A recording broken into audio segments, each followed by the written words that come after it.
Commander Swift has kept us apprised of your recent activities. You've made great strides towards quelling the violence.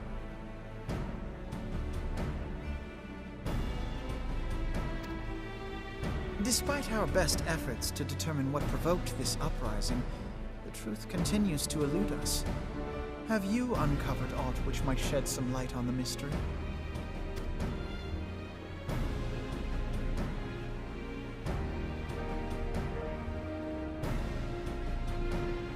This information does not leave this room.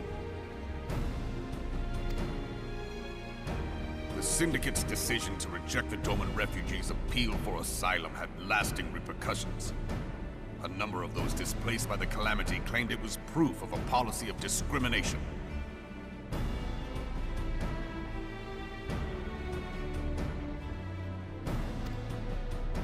Together with a group of Alamegan refugees, they organized a series of demonstrations to protest against the Sultanate.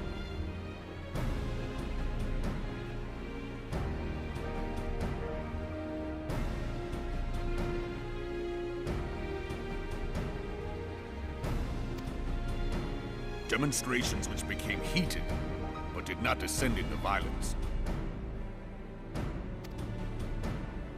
Until a certain incident served as a call to arms. A unit of brass blades sent to supervise a demonstration loosed arrows upon unarmed protesters.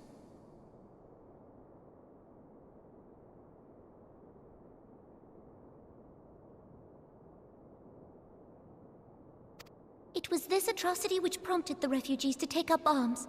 I need not tell you what followed. We assumed at first that the attack was born of a miscommunication. When emotions run high, they happen.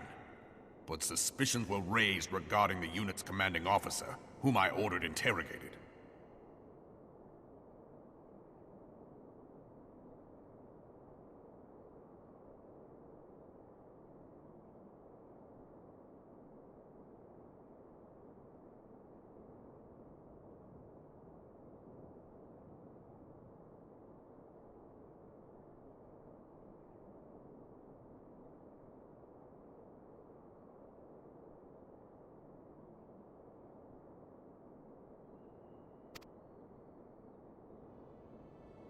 Sure enough, our fears were soon confirmed. The dog confessed that a merchant had offered him coin to give the order. A merchant in the employ of Teleji Adeleji.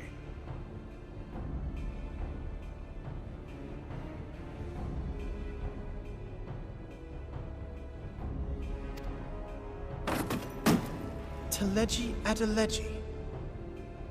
But he spoke in favor of the Doman's cause, and has ever seemed sympathetic towards the refugees' plight. Why would he do such a thing? Know you of the Cartano Reclamation Bill? It is a proposal to annex the Cartano Flats so that refugees may establish permanent settlements. When last I looked, that was disputed territory. Aye. Some might even call it a battlefield.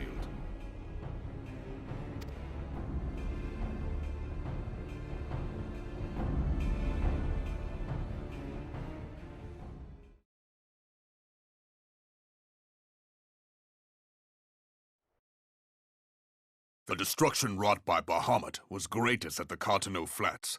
That much is common knowledge. What is less well known is that his rampage laid bare ancient Alagon ruins, of which no record existed.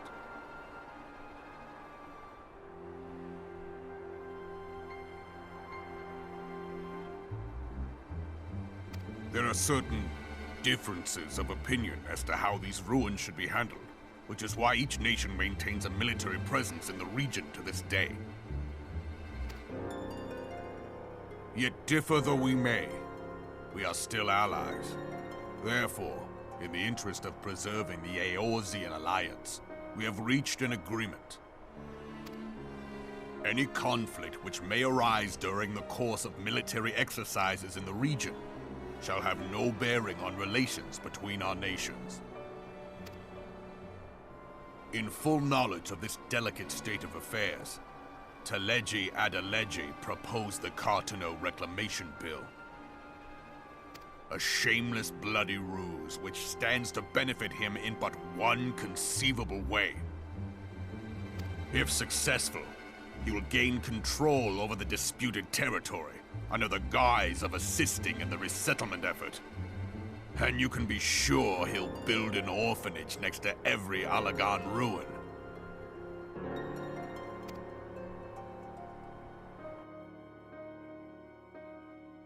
The man would threaten the unity of the Eorzean Alliance and risk countless lives for personal gain. He walks a path all his own, independent of any faction and beholden to none of his fellows on the Syndicate. By inciting the less fortunate to violence, he hopes to convince others that the Cartano Reclamation Bill is the only viable solution. His sympathy for the plight of the Domans was not but posturing to gain credibility with the refugees. Of that there can be no doubt.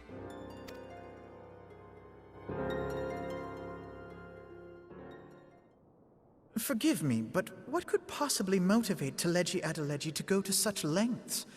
What is so special about these ruins that he would risk his position on the Syndicate, and, most likely, charges of treason against the Sultanate? Omega.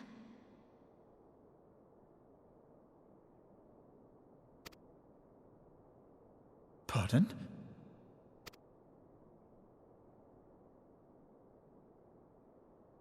An Allagan monstrosity, not unlike the Ultima weapon. Mayhap larger, we know not. It has yet to be fully excavated. Allagan inscriptions indicate that it was created to fell Bahamut himself. If accurate, it might explain why Nail Van Darnus chose to bring the Red Moon down upon the Cartano Flats.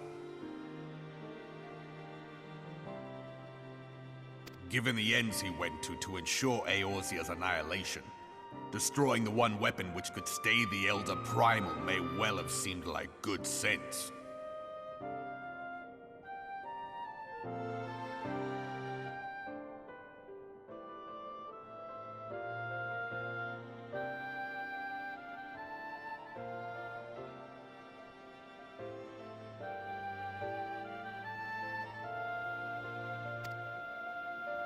When first I bore witness to the power of the Ultima weapon, I doubted the evidence of my senses. And now you tell me there is another such weapon, one which could contend with Bahamut. Bahamut!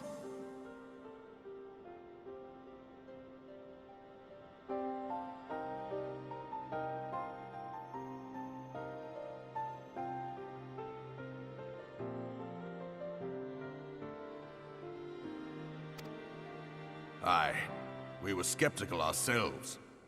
Truth be told, until the Ultima weapon's existence came to light, we thought the inscription had been mistranslated.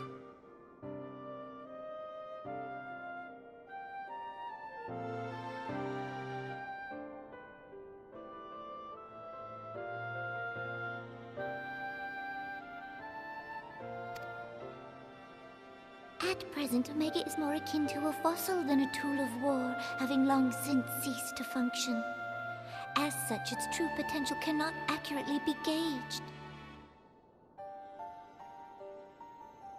However, if someone were to restore it, as the Garleans did the Ultima weapon, I have little doubt that he would wield untold power.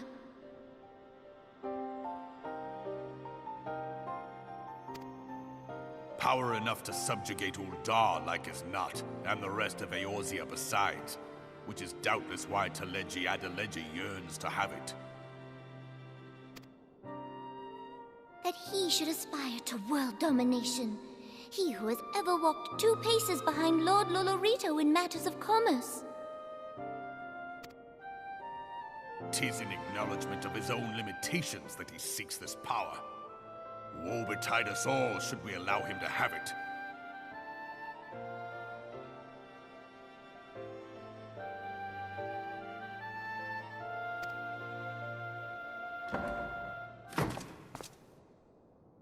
Pray waste no time chasing rats. Only a fool would believe that secrets can be kept in Ul'dah.